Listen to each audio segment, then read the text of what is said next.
سلام الله عليكم اخواني اخواتي، مرحبا بكم من جديد في فيديو جديد على قناتكم ديليس. ومنعمه اليوم غادي نشارك معكم واحد طبق ديال دجاج محمر وصغار معمر بالكبده، طريقه سهله وتزيين جميل جدا. كنتمنى انكم تتبعوا معنا جميع المراحل باش تنجح معكم الوصفة، وندوزو على بركة الله لطريقة التحضير.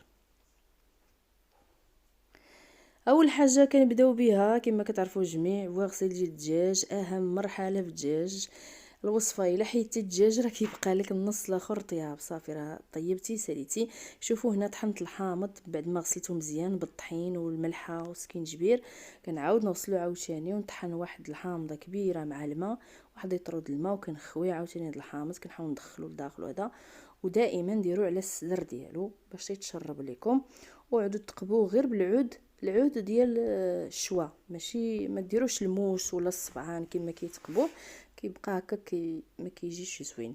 هنا عندي العطريه ديال الدجاج، العطريه باش غنشرملو، 2 دويمات ديال الزعفران، معلقه كبيره ديال سكينجبير، معلقه كبيره ديال العطريه ديال الدجاج، ومعلقه ديال الخرقوم، وواحد المعلقه صغيره ديال السمن، وهذيك الهريسه والمليحه وشويه البزار. انا شرملته هنا. دائما غنخليه هنايا يبات، غنخليه تنديرو على الصدر ديالو وكنغطيه وتنخشيه في الثلاجه.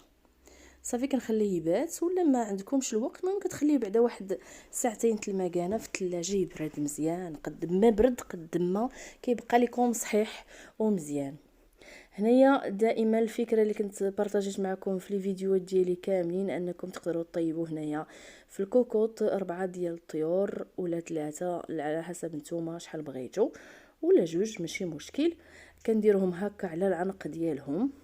كندير واحد الكاس ديال الماء، وكنجح نديرها غير كيبدا كيغلي شي شويه. صافي كنزيد الماء، ما كنزيدش الماء سخون باش ما يهريش ليا الدجاج، خليه يطيب على خاطرو. دائما كما كنصحكم حاولوا الطاوه ديالكم ما تسدوهاش، خليوها منفسه باش ما يتهرس لكمش الدجاج.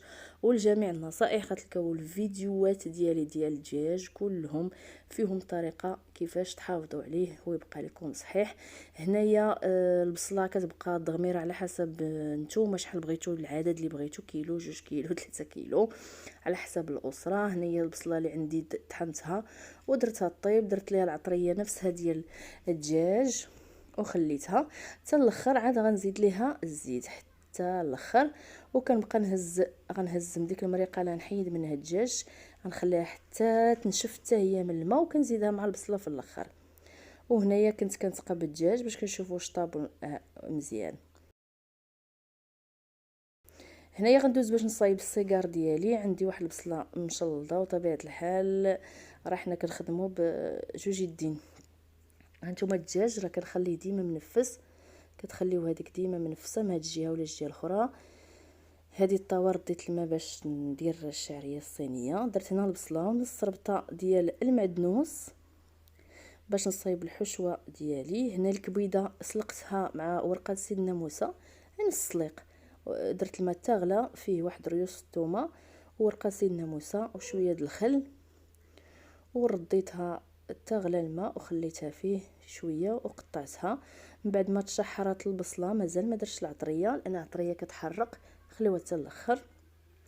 صافي دابا عاد نزيد العطريه نفسها العطريه ديال الدجاج اللي درت، غير غنزيد عليها الكاري كيجي زوين خاصه في الحشوات ولا في الرفيسه، حتى هو كيجي زوين لان فيه الحلبه، ولكن ما كتبانش، ولكن راه واحد المذاق اللي كيعطي رائع جدا.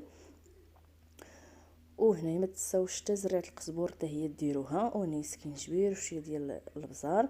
كنحرك كلشي دغيا طيب لان الكبده اصلا كطيبها بالسخونيه.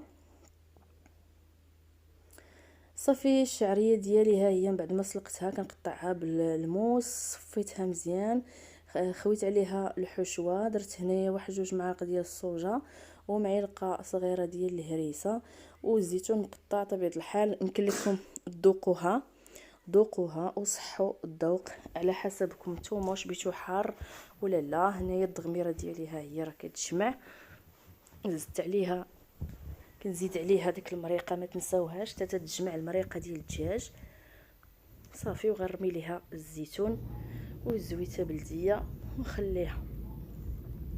ها هي راه وجدات. هنا غدوز باش نعمر السيجار. كما كتشوفوا هنا كتقطعوا الورقه على 3 على مثلث على 4.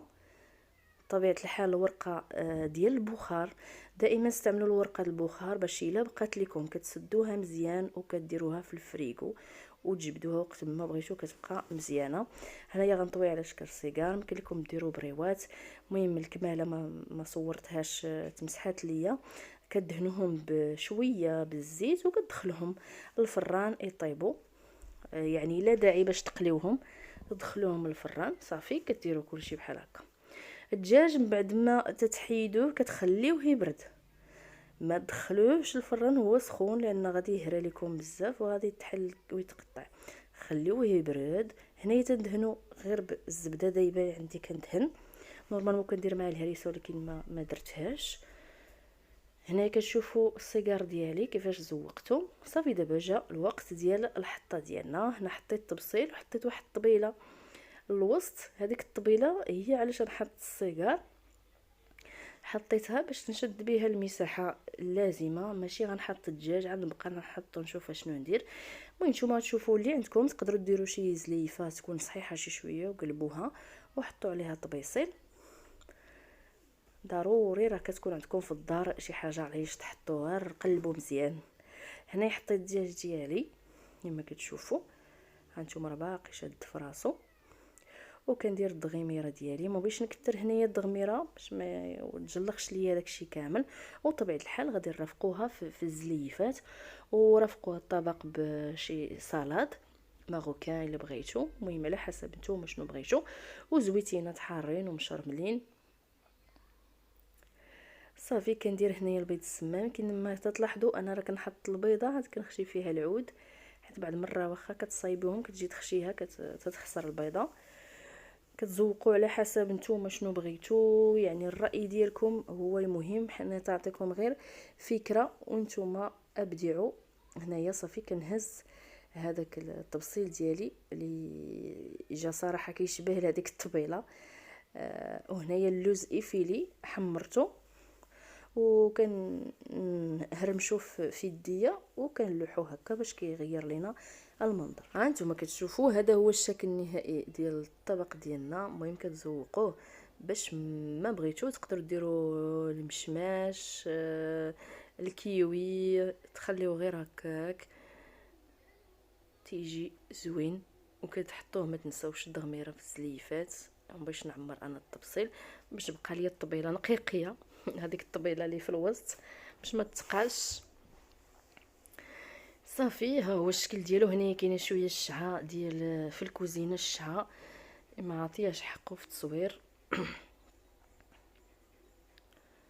هنايا الحمضه قسمتها زوقتها وعمرتها بالهريسه ودرت فيها بيضه. هنايا كما تلاحظوا ها هو كيبان مزيان الطبق ديالنا كيفاش كيجي زوين في الطبيله ديال التقديم، كيجي رائع. كنتمنى ان هذا التقديم ينال الاعجاب ديالكم والوصفه سريعه التحضير. وكنشكركم على المتابعه وما تنساوش بارطاجيو وجيم. مع تحيات ديليس نعمه الى فيديو اخر.